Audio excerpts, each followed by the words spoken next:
Assalamualaikum warahmatullahi wabarakatuh. Welcome back to my channel Muhammad Nopal Zaini. Di sini saya akan menyampaikan biografi Kiai Haji Dewantara. Simak videonya sampai habis. Kiai Hajar Dewantara tidak asing lagi namanya di telinga kita. Membicarakan sosoknya berarti memahami relasinya dengan tokoh-tokoh sejarah sezamannya. Kali ini kita akan membahas mengenai kisah hidup dari Bapak Pendidikan Indonesia. Kiai Hajar Dewantara lahir di Yogyakarta 2 Mei 1889 dengan nama RM Suwardi Surjaningrat, merupakan cucu dari Sri Paku Alam III dan ayahnya bernama GPH Surjaningrat. Pendidikan Ki Hajar Dewantara sebagai bangsawan Jawa, Suwardi Surjaningrat mengenyam pendidikan LPC Language School, sekolah rendah untuk anak Eropa. Kemudian dia mendapatkan kesempatan untuk School Tour Opleiding for Inland Dance Artsen Stovia, atau yang sering disebut Sekolah Dokter Jawa. Suwardi Surjaningrat, atau kita bisa sebut Ki Hajar Dewantara, selain mendapatkan pendidikan formal di lingkungan istana, Paku Alam juga mendapatkan pendidikan formal antara lain Europees Language School (LS) atau Sekolah Belanda, dan Sekolah Guru di Yogyakarta, dan Sekolah Kedokteran di Stovia. Sebagai fitur dari keluarga bangsawan Paku Alaman, Suwardi Surjaningrat memiliki kepribadian yang sederhana dan sangat dekat dengan rakyat.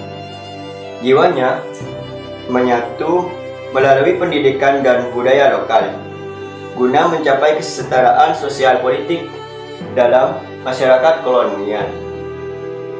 Kekuatan-kekuatan inilah yang menjadi dasar Suwardi Surjaningrat atau Ki Hajar Dewantara menjadi dasar Suwardi kesatuan dan persamaan lewat nasionalisme,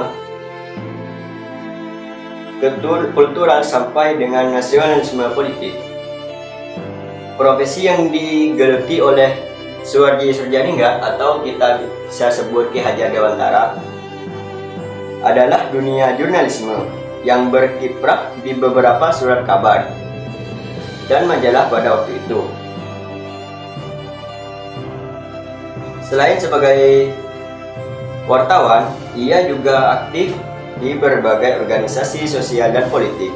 Ketika tahun 1908, Ki Hajar Dewantara aktif di seksi propaganda organisasi Budi Utomo untuk menyosialisasikan dan membangkitkan kesadaran masyarakat Indonesia tentang pentingnya kesatuan dan persatuan dalam berbangsa dan bernegara. Bersama dengan Danurdirja Setia Budi atau yang dikenal dengan Dewes Dr. dan Cipto Mangunkusumo, Ki Hajar Dewantara mendirikan Indicid partai politik pertama yang beraliran nasionalisme di Indonesia pada 25 Desember 1912 dengan tujuan untuk kemerdekaan Indonesia, kemudian ditolak oleh Belanda karena dianggap dapat menumbuhkan rasa nasionalisme rakyat.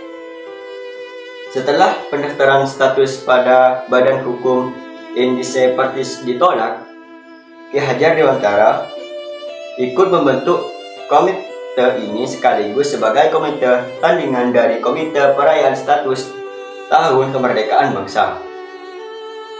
Komite Bumiputra melancarkan kritik kepada pemerintah kolonial Belanda yang bermaksud merayakan status tahun bebasnya negeri Belanda dari penjajahan. penjajahan Prancis dengan menarik uang dari rakyat jajahannya untuk membiayai pesta perayaan tersebut. Berhubungan dengan rencana perayaan tersebut, Ki Hajar Dewantara mengkritik melalui tulisannya yang berjudul N for Alignment or Alien Fund, N yang artinya satu untuk semua, tetapi semua untuk satu juga.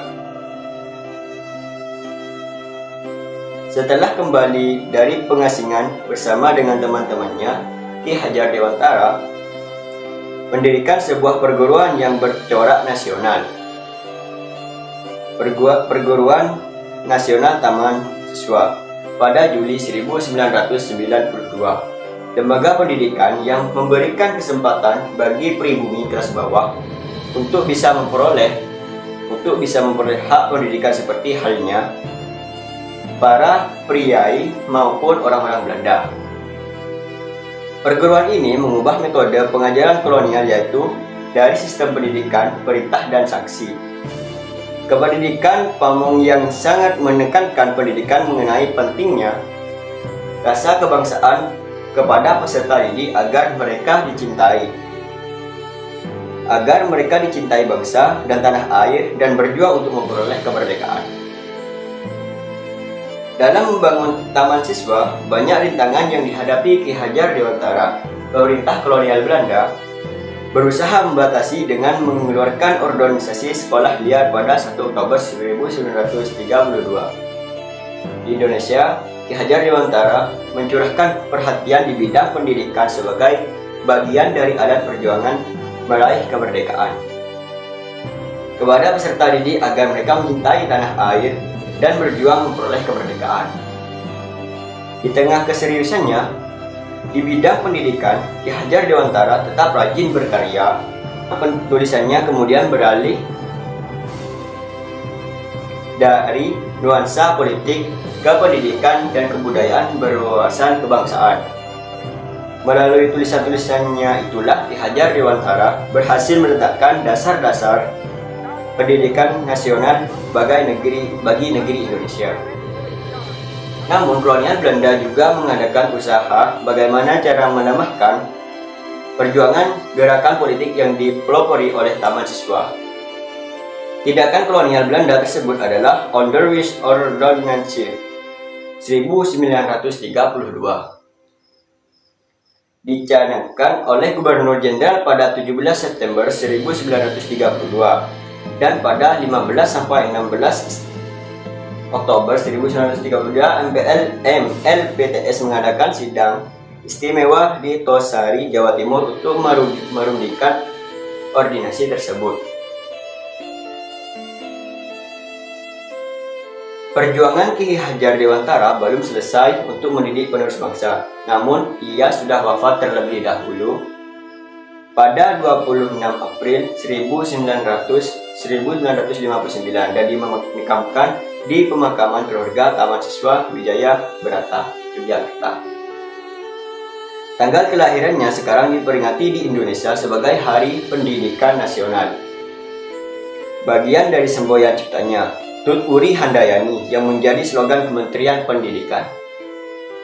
Namanya juga diabadikan sebagai salah satu kapal perang di Indonesia, yaitu KRI Ki Hajar Dewantara. Potret dirinya diabadikan pada uang kertas senilai 20.000 tahun emisi 1998. Ki Hajar Dewantara dikukuhkan sebagai pahlawan nasional yang kedua oleh Presiden Soekarno pada 28 November 1959 berdasarkan surat keputusan Presiden Republik Indonesia nomor 305 tahun 1959.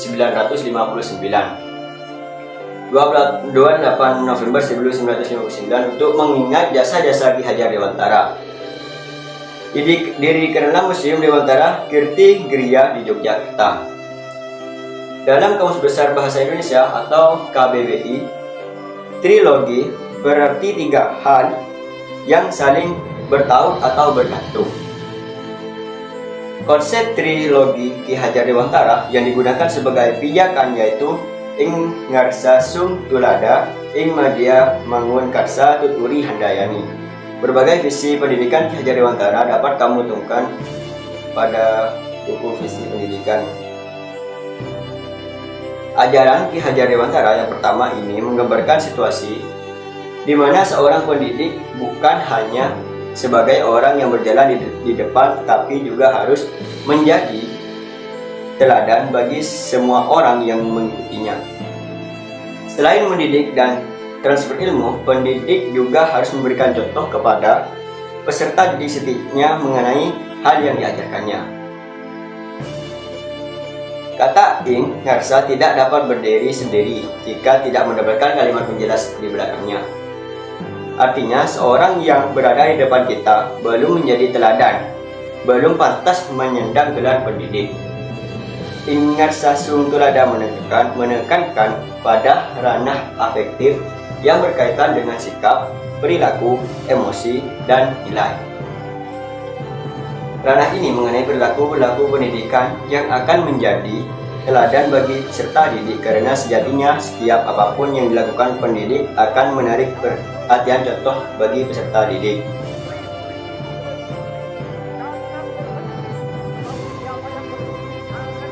Ki Hajar Dewantara juga menyebutkan tujuan trilogi tersebut adalah sebagai berikut. 1. Mencapai tujuan tertib dan damai, membentuk manusia merdeka. Tertib tidak akan tercapai jika tidak ada damai antar manusia. Ya, cukup sekian biografi Ki Hajar Dewantara yang disampaikan oleh saya. Kalau ada kesalahan mohon dimaafkan. Wassalamualaikum warahmatullahi wabarakatuh.